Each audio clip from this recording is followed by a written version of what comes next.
Stop.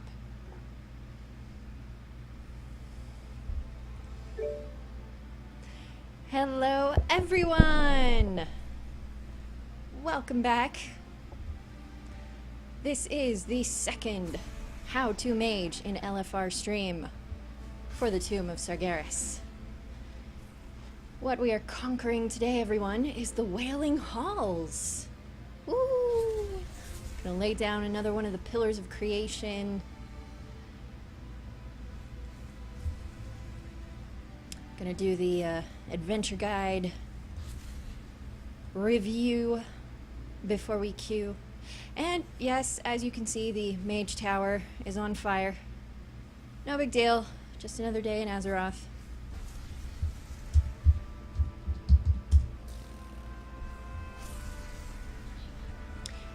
How do you guys like my mog?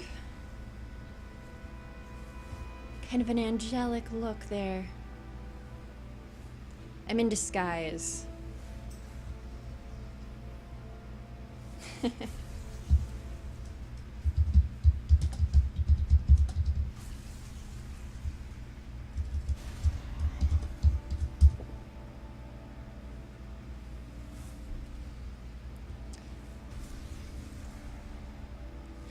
By the way, what I just got whispered about there.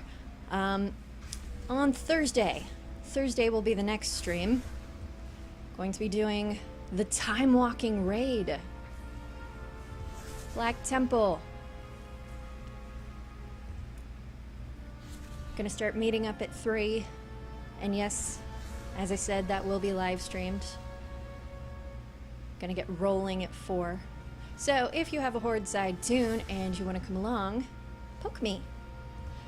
How you can poke me. You can poke me anywhere I am on the internet. I am on Twitter, Tumblr, here on Twitch and Gab as Aranya Phoenix. I am on DeviantArt and YouTube as Aranya Versarn. This will all be going up on YouTube tomorrow. Replay of today's stream.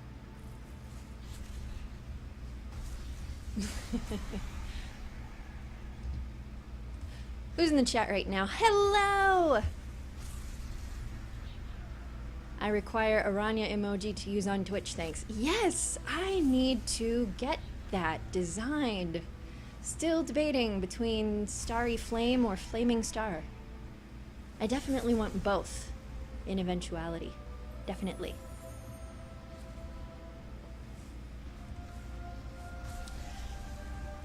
Now, to the guide. Raids, Tomb of Sargeras. Oh, first, which bosses are we in? Are we in for? Demonic Inquisition, Sisters of the Moon, and the Desolate Host. Sounds like a bunch of groups. Oh, don't want to check that. I've been in that wing before. So, the Demonic Inquisition. What is this? Anticipating the arrival of mortal forces invading the Tomb of Sargeras, Kil'jaeden has called on his best captors, Atragan and Belak, to lock down the interlopers and prevent them from using the pillars to advance deeper into the dungeon. Atragan and Belak share health. Oh, so kind of like the Bug Emperors. Nice. Both Atragan and Belak's abilities all inflict torment.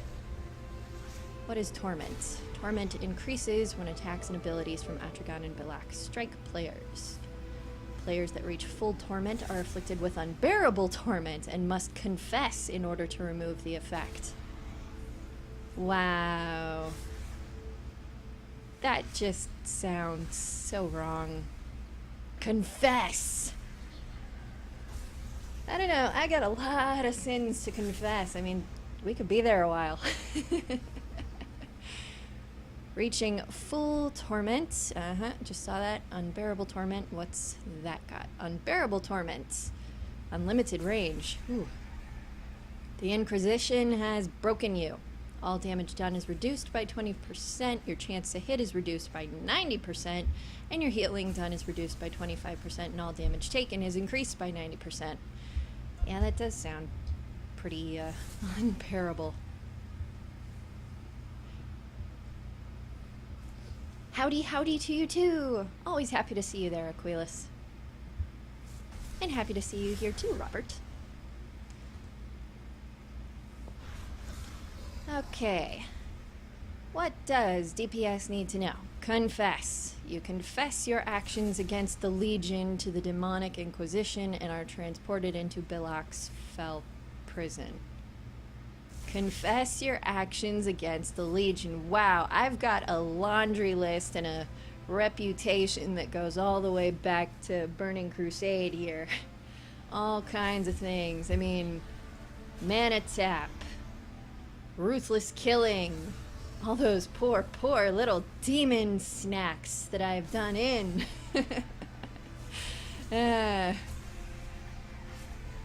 When at full torment, to collect remnants of hope from Belak's cage and alleviate the unbearable torment. Okay, so remnants of hope in the cage.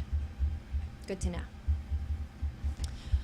Avoid attacking Atragon and Belak during Bonesaw and Fell Squall, respectively, so you don't incur additional torments. What is Bonesaw?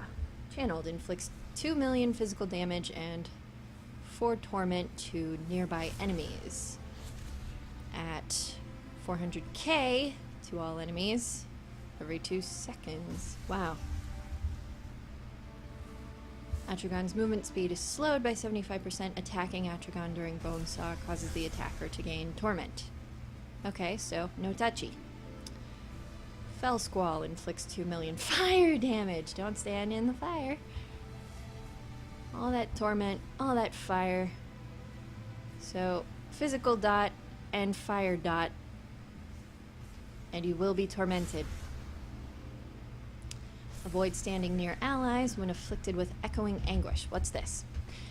Belak targets multiple players with phantasmal torture devices. Well, you know, it wouldn't be an Inquisition without torture. Which inflicts shadow damage and 4 torment every 1 second for 12 seconds. When this effect is removed, nearby players are struck by anguished outburst. Okay, so usual routine of don't stand next to other people.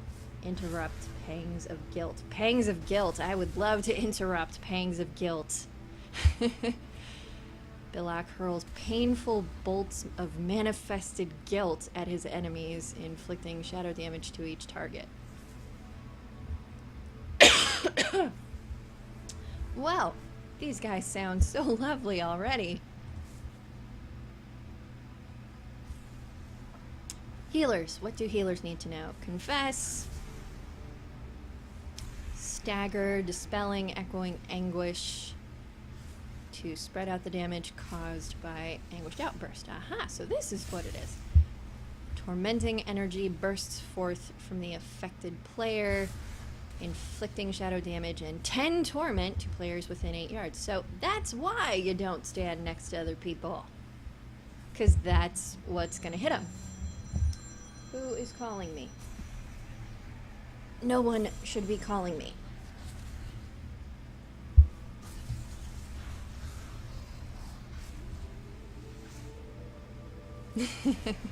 No one expects the Demonic Inquisition.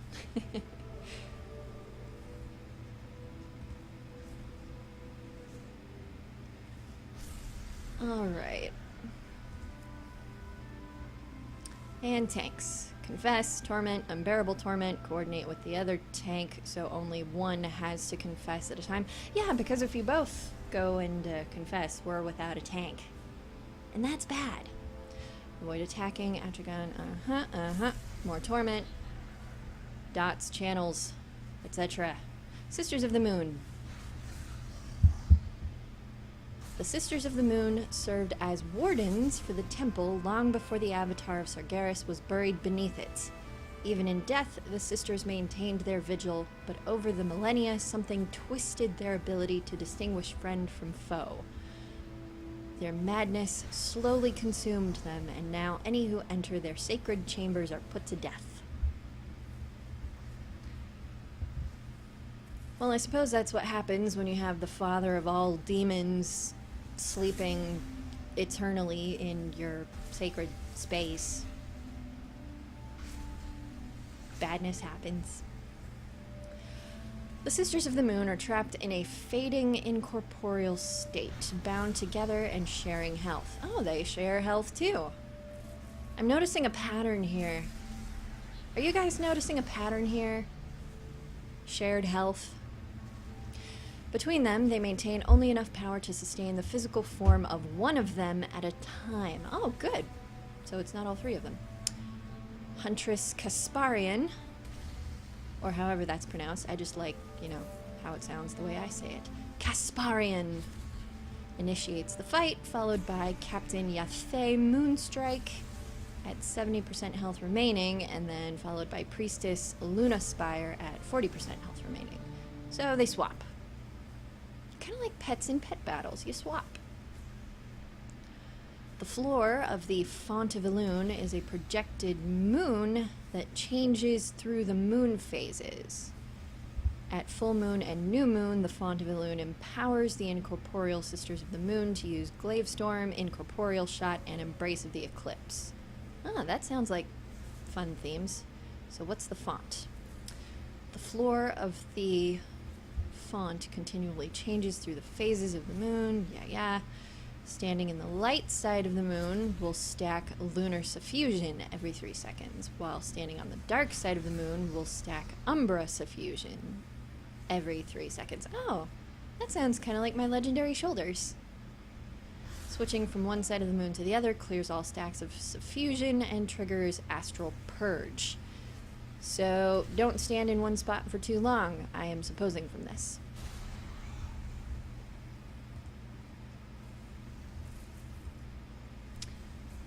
Let's see.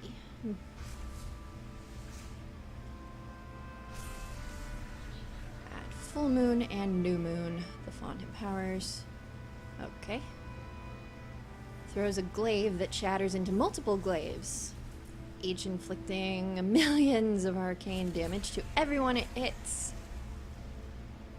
Incorporeal shots. Captain Yathe Moonstrike aims an incorporeal shot at her target. Well, if it's incorporeal, how does it hurt? You wonder about these things, really.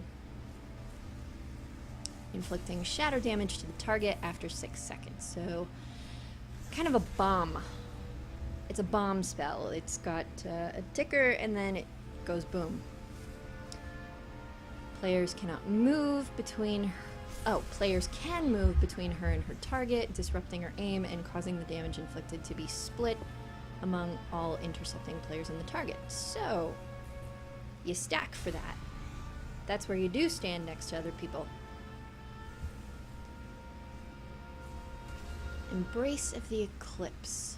Priestess Lunaspire shields an ally for 12 seconds, absorbing 30 million damage while also warding her enemies for 12 seconds, absorbing 1 million points of healing. If the shield expires, it inflicts the remaining absorption as arcane damage to all enemies within 70 yards of the shield. Any ward that expires inflicts its remaining healing absorption as shadow damage to all enemies within 8 yards of the ward. That sounds so complicated. I'm confused.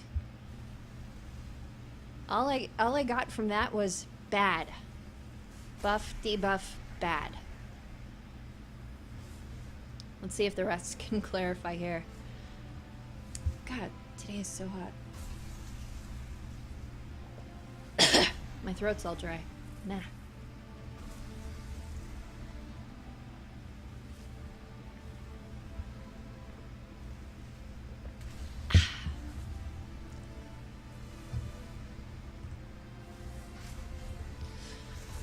If targeted by rapid shot, move to the light side of the moon to clear stacks of Umbra Suffusion. Focuses fire on target. Inflicting shadow. So I'm guessing Umbrous Effusion is tied not only to where you stand in the moon, but also the attacks